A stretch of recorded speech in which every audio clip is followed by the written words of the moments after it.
What's up YouTube, this is Harvey 1997 here, coming at you today with a past format deck profile. So I'm going back to the May 2002 format. I'm actually going to do a couple more of these, because I've been playing a lot more of that format. Realize it's really not as simple as Dragon Beatdown and Jinn Beatdown. There are actually a couple other different variations of the decks. I mean, the same like 30 cards usually remain in each one. But there's some like light goat control, there's lots of room for tech. So, let's begin. So to start things off, you got 2 Summon Skull. Some people like 1, some people like 2. I'm keeping 2 also specifically for another reason in this build, which we'll get to when we get to. 3 Jinn. You can't play May 2002 without 3 Jinn. You will lose.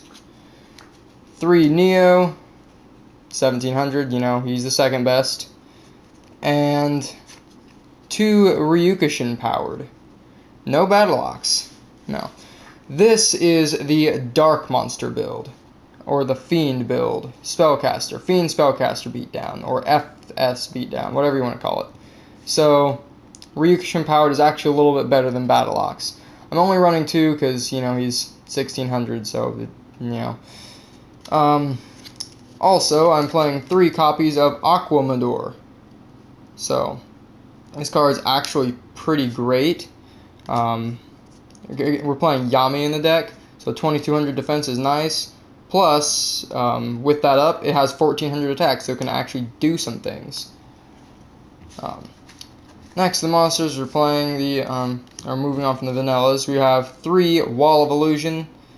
If there was never a question about it, well, guess what? There's even less question about it now because, you know, it's a fiend. 2050 defense is pretty nice. Next monster we have is 3 Maneater Bug. Again, there's not really much to say about him. And I'm only playing 1 Trap Master in this build. I couldn't really find room for more. That's just me. You could probably put in 1 or 2 more, but I just like... I've been liking it 1 at this. Spells. Power spells first. You got Monster Reborn and Change of Heart. No question. Got the Dark Hole. Yeah, this is supposed to be Raigeki, but I'm keeping my Raigekis in my actual decks for the moment, so, you know, yeah. Lightning Vortex, I put it this way, I keep this in as a substitute for Raigeki because I own Raigekis anyway, and everyone knows that, and it's a lot easier to just leave these things with the decks rather than have to sub Raigekis back and forth. And finally, the power spells, we got Pot of Greed, so... Then for the regular spells, we have the 1 copy of D-Spell, because Swords of Revealing Light is a thing. Stop Defense. I've just been starting to test this one out. It's really good on the first turn play when you can like flip an opponent's Maneater Bug to force it to kill itself. Flip an opponent's Trap Master to force it to kill their own back row. Even just putting a simple, like, one of these kind of monsters into attack mode can be really nice, so you can get over it. So... 3 Fissure, it's your quote-unquote spot removal. You can't play without it. 2 Swords of Revealing Light, because it's semi-limited and we can't play 3 Little Tier. Very, very good card, both offensively and defensively. 1 Yami, so we're not really running more than this because the second one is dead. The only way that your opponent's going to get rid of this is by using their D-Spell on it, which it's more than likely that they won't. They will probably use their D-Spell on one of your swords. Another reason why we're playing 2 in this build, to kind of use this as a magnet so that the opponent won't kill Yami. What it does is it gives all Fiend and Spellcasters monsters 200 attack and defense.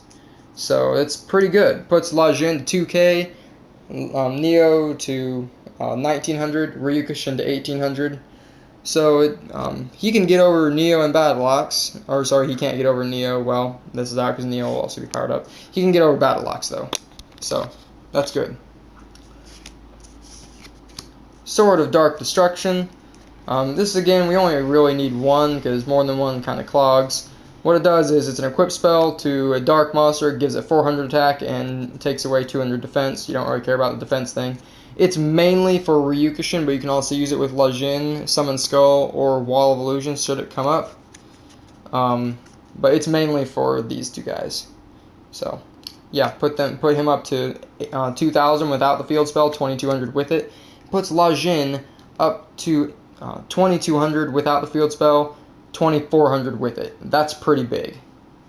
Onto the traps. I left the trap lineup pretty small in this one. 3 trap holes.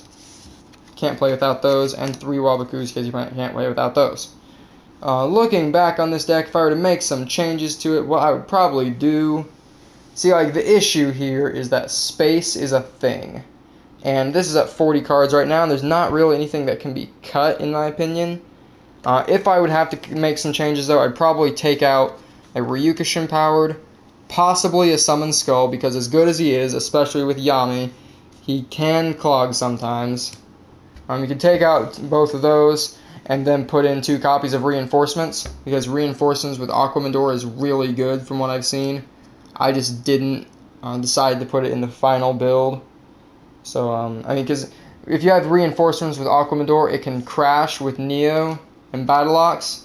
If you have Reinforcements and Yami, then it can crash with Neo and get over Battleox. So it's really good. So that is it for this video, guys. If you guys want to see more May 2002 stuff, make sure you like that button so I can know. Because this is one of those formats that I really like to do. Some other things I've got in mind for it are the Sogen, or the Warrior Beatdown version. Dragon Beatdown with Lord of D, Blue Eyes, Trihorn Dragon, you know, those things. We got some other decks in mind for this. Exodia doesn't really work, so, you know. Yeah, that's it for this video, guys. Like, comment, subscribe if you enjoyed the video, and I will catch you in my next one.